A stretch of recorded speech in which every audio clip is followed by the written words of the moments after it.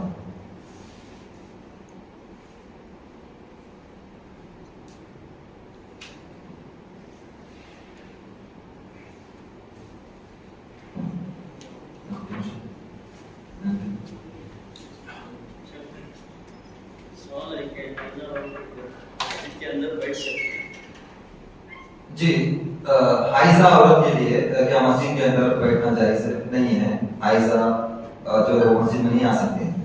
وہ اگر ہاں ہوتا ہے کہیں کہیں ایک مسجد کے اندر حصہ ہوتا ہے خاص کون عورتوں کے لیے, اس کو مسجد نہیں شمار کیا جاتا. کوئی کلاس ہوتی ہے وہاں پر بیٹھ سکتے ہیں لیکن مسجد کے اندر نہ آئے. مستحاضہ کا مسئلہ ہے استحاضہ, اس سے جو نماز روزہ معاف نہیں ہے, وہ حالت میں آ سکتی. استحاضہ جو خون نکلتا ہے وہ شیطان سے نکلتا ہے, آج کل ایگزام چل رہے ہیں جی.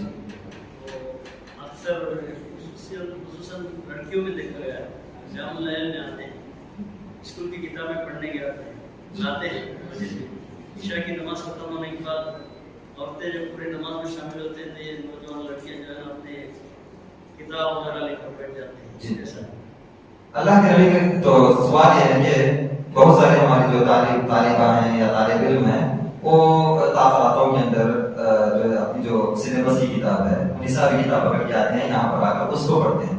دیکھیے سب سے بڑی چیز ہے کہ اللہ کے نبی صلی اللہ علیہ وسلم جو مسجد کے اندر ایک آرابی آ کر بدو آ کر جو جس نے پیشاب کیا اور صحابہ کرام اس کو دوڑے مارنے کے لیے, تو اللہ کے نبی صلی اللہ علیہ وسلم یہاں پر بھی اخلاق تھے. آپ نے فرمایا کہ اس کو کچھ مت بولو, کیونکہ دیکھیے میڈیکل سائنس کے لحاظ سے پیشاب کو کرتے ہوئے روک دیں گے تو پھر اس کے ڈیتھ کا ایشو ہو جائے گا.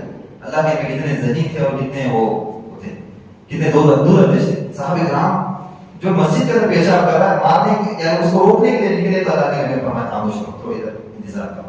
جب وہ مکمل کر دیا اللہ کے نبی نے اس کو بلا کر سمجھایا کہ دیکھو ان هذه مساجد, یہ جو مسجدیں ہیں یہاں پر ایک گندگی یا گندی چیزیں نہیں ڈالی جاتی, یا گندی چیزیں نہیں, یہاں پر یہ چیزیں نہیں ہیں. پھر اللہ کے نبی نے فرمایا کہ یہ جو ہے مسجد ہے اللہ رب العالمین کا ذکر, نماز اور تلاوت قرآن کے لیے. مسجد کس کے لیے ہے؟ مسجد بنائی گئی ہے نماز کے لیے, ذکر کے لیے, تلاوت قرآن کے لیے, ذکر کے اندر تعلیم کی آ گئی. تو یہ مسجد کا مقصد ہے بنانے کا. یہاں پر آ کر جو ہے غیر ضروری چیزیں جو ان چیزوں سے علاوہ ہیں یہ درست اور جائز نہیں ہے, درست نہیں ہے. اگر دیکھیے اگر کوئی اتنا ہی آپ کو ایگزام کا جو ٹینشن ہے تو آپ مینج کریں اس رات کو, کچھ وقت جو اللہ کے لیے دے دیں, کچھ وقت اپنے لیے نکالیں. بہت سارے بچے بھی ہم سے سوال کرتے ہیں اسٹوڈنٹ سے, ہم چاہتے تھے کہ پوری کی پوری رات اللہ کی عبادت کریں لیکن دوسرے دن صبح 9-10 بجے سے جا کے 2-3 بجے تک ایگزام کیا کریں. ہم نے یہی کہا ان سے جواب دیا کہ فاتقوا اللہ ما استطعتم, جتنی تمہاری طاقت ہے اللہ سے ڈرو, اس کے بعد کا معاملہ تمہارا ہے. جتنی تمہاری طاقت ہے, اگر تم چاہ سکتے ہو تو جاؤ, اگر تم ایگزام لکھ سکتے ہو مینج کرو, لیکن مسجد کا جو اللہ رب العالمین کی شریعت کے اندر جو اصول یا اس کے جو ضوابط یا اس کے جو رولز بتائے گئے ہیں یا جو ہے مسجد کے آداب بتائے گئے ہیں, مسجد کے آداب کو بریک نہ کیا جائے, یا دوسری جو نمازی ہیں یا دوسرے جو عبادت کرنے والے ان کے درمیان خلل نہ ڈالا جائے. جو نصابی کتابیں ہیں اس کو جو ہے بہت ساری غلط چیزیں ہیں, بہت ساری اچھی چیزیں بھی ہیں اس کے اندر, ہم نہیں کہہ سکتے لیکن مسجد کے اندر یہ تمام چیزیں کو جو ہے نہ لایا جائے, اس کے لیے الگ وقت جو ہے آپ مینیج کریں. جزاک اللہ. سعودی میں بھی اعلان کیا تھا مسجد کا باہر ہے جو لیڈیز کا سیکشن ہے اس کا باہر وہ ٹینٹ لگا ہے, اور عید کا دن ہو رہا عورت لوگ سب آؤ, جو نماز نہیں پڑھتا ہے وہ ٹینٹ میں بیٹھے. صحیح وہی بولا میں آپ کو کہ کچھ ایسے خاص جگہیں ہوتی ہیں وہ وہاں پر ان ایسے خواتین کے لیے خاص کر دیا جاتا ہے. مسجد کے اندر سب ہے. ہاں ہر مکان الگ الگ گروپوں میں الگ الگ دن کو ہوتا ہے, ایک ہی رات ہوتا ہے. یہ بہت ہی مختلف ہی سوال ہے. جواب دینے سے پہلے میں خود الرٹ ہو رہا ہوں کہ یہ اتنا خطرناک سوال ہے کہ بہت ساری جگہوں پر اسی کی وجہ سے چاند کو لے کر بڑا مسئلہ, اور یہی ہوتا ہے کہ وہ لینے تو چلو وہاں کی صحیح ہے یہاں کی صحیح ہے. تو انشاءاللہ جیسا کہ ہمارے علم نے کہا, ہمارے بڑے علماء نے, ہم وہی جواب دیں گے کہ ہمارا جو مطلع ہے یعنی جو کیا بولتے ہیں چاند نکلتا ہے, ہم اپنے علاقے اور اپنے ملک کا اعتبار کریں گے پھر اسی اعتبار سے انشاءاللہ ہم تمام چیزیں سر انجام دیں گے انشاءاللہ. اور اللہ رب العالمین سے اس بات کی امید رکھیں گے کبھی, اور اس بات کی امید بھی ہے کہ اللہ رب العالمین انشاءاللہ اجر و ثواب دے گا. یہی اتنا ہی میں مختصر کروں گا انشاءاللہ. ہم اپنے علاقے کے اعتبار سے, ہم اپنے ملک کے اعتبار سے, بہت سارے لوگ کہتے ہیں کہ میں نے ابھی حال ہی میں سنا کہ کچھ آڈیوز وغیرہ سنا کہ ہمارے لوگوں کا کوئی جو ہے ایک کیا بولتے ہیں اس کو, نمازوں کا جو تقویم ہوتا ہے وہ ہمارے لوگوں نے کبھی ہمارے لوگوں نے نہیں بنایا, بلکہ جو ہے یہ جو غیر جماعتی یا جو ہے جو قبولی لوگ ہیں ان کی طرف سے یہ سب چیزیں آئی ہیں. غلط چیز ہے, وہ بولنے والے جو ہے شاید ان کو علم نہیں ہوگا. خود میں جس جگہ کا رہنے والا ہوں سرسی, وہاں پر ایک بہت ہی بزرگ ماشاءاللہ ہمارے زمان کے بہت ہی بزرگ, ان کی عمر ہوگی تقریباً 95 ایئرس کی, حسن خان فارس کا. اس بندے نے جو تقویم بنایا ہے, آپ بھی لے سکتے ہیں, حاصل کر سکتے ہیں, جو بھی جاتے ہیں وہ تحفت جو ہے جب ان سے ملاقات کے لیے جاتے ہیں. تو غلط چیزیں ہیں کہ ہمارے لوگوں نے نہیں بنایا, اس کی اسپیڈ کے اندر کوشش نہیں کی, محنت نہیں کی, یہ ہے آپ کو علم کسی کو نہیں ہوگا. بہرحال یہی بول رہا تھا کہ مسئلہ ہے کہ آپ اپنے علاقے کے اعتبار سے انشاءاللہ انجام دے, سر انجام دے انشاءاللہ. اللہ رب العالمین ذالک فضل اللہ یؤتیہ.